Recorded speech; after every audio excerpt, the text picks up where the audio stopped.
Kapit sa 300 ka mga mananagat o mga lumulupyo sa kabaybayunan sa Barangay San Roque o sa Tangke Dakbayan sa Talisay nagprotesta kaganang buntag.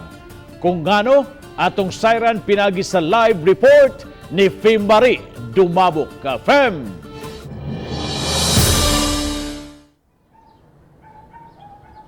Yes, Bob, hapit mo usa ka oras ang nagpainit ang mga mananagat lakip na sa mga malupyo diha sa baybayon, nagpaatbang sa nagpadayon nga development sa Cebu South Harbor and Container Terminal Complex kun mas na ilang Talisay City Fish Port kini sa gingon nga grabing napiktuhan ng ilang panginabuhian. Bitbit ang mga placards ug tarpaulin sa panawagan sa pagproteher ug pagpreserba sa ilang panginabuhian. Bisan sa kainit sa adlaw, ini sa halos usa ka kilometro nga baybayon sa San Roque ug sa Barangay Tangke. Nagkasinabot ang mga sakop sa daghang asosasyon sa mga mananagat sa duha ka barangay. Mato din Estacio Caballero nga kun sa una makakuha sila og kapin sa 50 ka kilo nga mga isda sa usa lang ka panagatan. Karon maglison na sila kuha bisan na 10 ka kilo na lang. Ilang gipasanginlan ang padayon nga pagpalambo sa Talisay City Fish Port diha sa Barangay San Roque.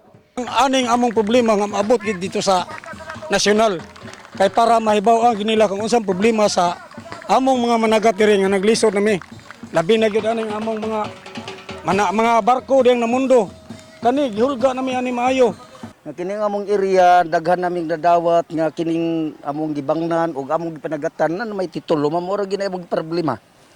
Mao nang nibarog yun mi isip mapiktahan among panginabuhian, mapiktahan ug ang among dagat nga panagatan. Ang Talisay Port gisugdan pagtukod sa iyo sa tuig 2019 ug gikatakdang mahuman ning tuiga. Usa kini ka 25 hektarya nga reclaimed area nga gamiton isip International Port aron pag-decongest sa Cebu International Port alang sa import ug export flow. Apan matod sa mga mananagat nga kun unsay gisaad nitong tuig 2019, wa kini tumana. Doon na may traspan nga ayuson papuhon ani ma'am. Nya wa na sa mi interesa na ma'am. Apan si San Roque Kapitan Antonio Cabrera Jr. tugan nga wa siya masayod sa problema sa mga mananagat. Dako gyud ang problema kay kuan naman na kanang human naman na ang kuan naman na nabunuhan naman na. Nya karon wa ko kabaw nga nana sila ilain na bunuhan. Patasan na ba? Ever mo lang mga Gusto ako gyud patawag ron. Sa iyang bahin, si Talisay City Councilor Antonio Bacaltos Jr., chairman sa komitiba sa Kalikupan, mingon nga base sa report sa City Agriculture, way problema sa pagpanagat sa mga mulupyo. Murag ilang concern sa mauna siya. Unya ug ang pangutan nga wa ko kibaw diin sa lang istoryaha sa kay. Ingon mangod nga bunuhan ko no ang kanang baybayon na punuhan ako no ana ba wa man na siyang kuana wa man na siya naabot ni namo nga punuhan.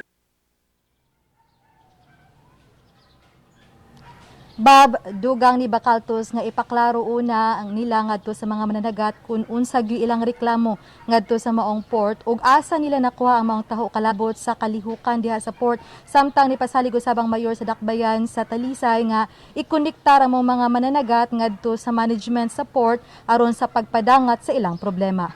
Bob. Daghang salamat Fimari Dumabok sa imong live report.